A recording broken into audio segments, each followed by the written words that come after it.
What's going on, gangsters? Gregory Scott here. So today we're going to be talking about some core training. Let's go. Ah, man, I hit myself too hard, man. Just give me a second. Just kidding, abs is still. But really what I want to talk to you about today is a core exercise that is highly underrated. Typically, when we think of core training, we just think about training the front of the abs, the visible abs that you can see, the rectus abdominis. I hope I'm saying that correctly. But your core, it also includes your hip flexors. Your hip flexors, which need to be strong in order for you to be a well-rounded athlete or even just a well-rounded human. If you have weak hip flexor muscles, whether you're an athlete or whether you're just a regular human, you're going to have problems. So in this video, we're going to talk about core compression. Core compression, which is an amazing exercise that has three benefits. It has the benefit of working your abs, your rectus abdominis. It has the ability to work your hip flexors, which also need to be strong. And then for bonus, you're also getting to work on core compression, which if you're in the world of bodyweight training or calisthenics, it's a very cool skill to acquire. Also, your mental toughness, because this exercise, it actually hurts a lot. But that's okay, we're gonna make gains, so let's get it. As mentioned, core compression has the amazing benefits of working your hip flexors, abs, and compression strength. This is helpful to have a strong core in general, but also to build up to movements like the L-sit, toes to bar, the more advanced V-sit, or even one day eventually, the mana. If you have aspirations to achieve these movements or just want to be well-rounded and strong, then here's how to do the movement. Core compression is a fairly simple movement, but there are a couple of technical things to think about. Base level is being able to lift both legs up and begin the movement, but you might find that this is too difficult if your hip flexors are weak. If this is the case, you're going to want to start with single leg straddle leg lifts. Raising one leg in a straddle is easier than raising both legs, so if you lack strength, you can build up to it with this. Hands flat on the ground, feet straddled, lift and breathe. The higher you can lift your leg, the more intense the movement becomes. Make sure that there is no bend in the leg. So flex your glutes and quads and point your toes. This will ensure that you get the most out of the movement.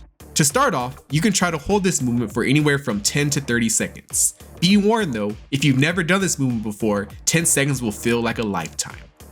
Make sure that there is balance on both sides, and after you've gotten strong in single leg lifts, you can progress to regular straddle lifts. This means you're lifting both legs at the same time in the straddle. All the fundamentals from the prior movement still apply here. The higher you lift your legs, the more work.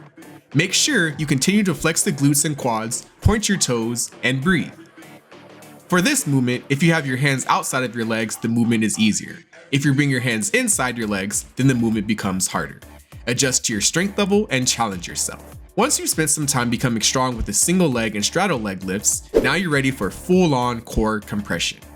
We're started in a seated position, hands at our side, and we're simply lifting the legs as high as we can while bringing our quads to our chest. This creates that compression effect. Hand placement is important. We want to slide the hands as far forward as they can go.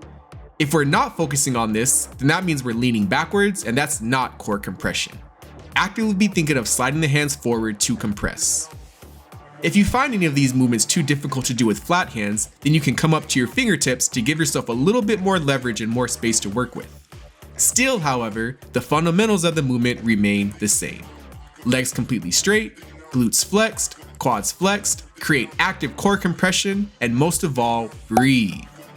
The last thing I'll mention for this topic is that hamstring flexibility is going to play a big part. Your legs need to be straight and extended, but if you can't even touch your toes, you're going to run into issues. So along with all these other things, continually work on exercises that will improve your hamstring flexibility. If you spend enough time working on all the things that you saw in this video, then your hip flexor strength and your core strength will be next level. And who knows, maybe someday you might even find yourself doing a mana. All right, my beautiful people, so whoop, there it is. Here's more education, here's more things you can be thinking about if you want to be a complete, well-rounded athlete or even just a well-rounded human. Okay, so I'm always here to help. Let me know what other things you want to see, what other things you have questions on, and what would help you. But besides that, thank you for caring about yourself. Thank you for putting time in to become a better version of yourself, and let's keep going forward with that. So you know how it goes. Let's keep getting that 1% better physically, spiritually, and mentally. And as always, have a gainful day. Peace.